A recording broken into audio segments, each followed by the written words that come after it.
Sad perspective. నమ్మకం కోల్పోయినప్పుడు ఒక మనిషి మనసు పడే వేదనను ప్రతిబింబించేలా ఈ కథను చెబుతాను. నిశ్శబ్దపు గాయం. రాఘవ తన భార్య జానకిని ప్రాణం కంటే ఎక్కువగా ప్రేమించాడు. వాళ్ళది ఒక అందమైన చిన్న ప్రపంచం. కాని కాలక్రమేణా ఆ ప్రపంచంలో చీకటి అలముకుంది. జానకి ప్రవర్తనలో వచ్చిన కొన్ని మార్పులు రాఘవను లోలోపల దహించివేయడం మొదలుపెట్టాయి. ఆ మార్పులను గమనిస్తూ అతను పడే బాధ వర్ణనాతీతం. విషాదకరమైన ఆ మార్పులు. కళ్లలో శూన్యం. ఒకప్పుడు రాఘవను చూడగానే మెరిసే జానకి కళ్ళు ఇప్పుడు శూన్యాన్ని చూస్తున్నాయి. ఆమె పక్కనే ఉన్నా ఆమె మనసు ఎక్కడో వెతుకులాటలో ఉన్నట్లు అనిపించేది. ఆ చూపుల్లో ఏదో దాస్తున్న అపరాధ భావం స్పష్టంగా కనిపిస్తోంది. ముగిసిపోయిన మాటలు. ఇంట్లో ఒకప్పుడు వినిపించే నవ్వులు, కబుర్లు ఇప్పుడు నిశ్శబ్దానికి దారితీశాయి. రాఘవ ఏదైనా అడిగితే అలాగే అనే చిన్న సమాధానాలతోనే ఆమె తన లోకాన్ని మూసేసుకుంది. అది ఒక రకమైన మానసిక దూరం, రహస్యాల గోడ. ఆమె తన ఫోన్ను అపురూపంగా దాచుకోవడం, ఎవరైనా పిలిస్తే ఉలిక్కిపడటం చూస్తుంటే ఆమె జీవితంలో రాఘవకు తెలియని ఒక పరాయి వ్యక్తి ప్రవేశించాడని అతనికి అర్థమైంది. నమ్మకం అనేది ఒక గాజు ముక్కలా పగిలిపోతుంటే కలిగే నొప్పి అతన్ని నిద్రపోనివ్వలేదు. స్పర్శలో మార్పు. రాఘవ దగ్గరకు వెళ్ళినప్పుడు ఆమెలో కనిపించే అసహనం, దూరం జరగాలనే తపన అతని గుండెను పిండేసేవి.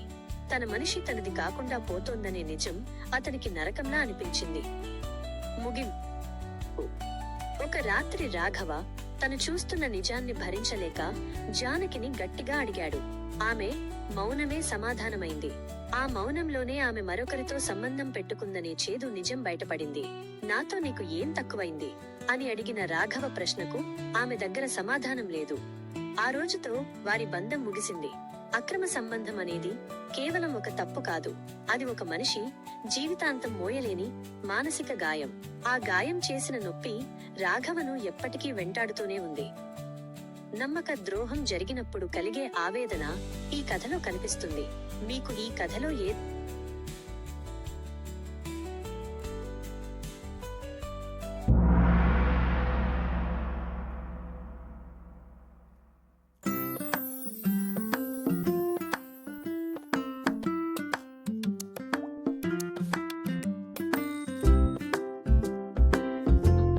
ఖచ్చితంగా సబ్స్క్రైబ్ చేసుకుంటాను. జీవితంలో మనశ్శాంతిని ఇచ్చే, గుండెకు హత్తుకునే 4 మంచి మాటలు, గుడ్ వర్డ్స్ ఇక్కడ ఉన్నాయి. మనసుకి నచ్చే 4 మంచి మాటలు. 1. నమ్మకం. నమ్మకం అనేది ఒక అందమైన అద్దం లాంటిది. అది ఒక్కసారి పగిలితే ఎన్ని ముక్కలు అతికించినా మునుపటి ప్రతిబింబం కనిపించదు. అందుకే ఎవరి నమ్మకాన్ని వదులుకోకు. 2.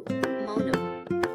కొన్నిసార్లు సమాధానం చెప్పలేక కాదు, ఎదుటివారికి మన విలువ అర్థం కావాలని మౌనంగా ఉండాలి.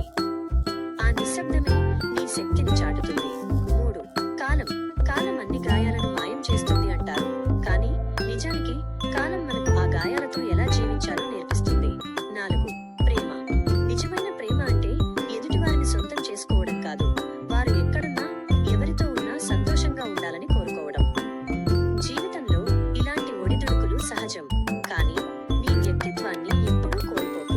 నీ ప్రయాణంలో నీకు తోడుగా ఉంటాను. నీ ఛానల్ లేదా కంటెంట్ గురించి ఇంకా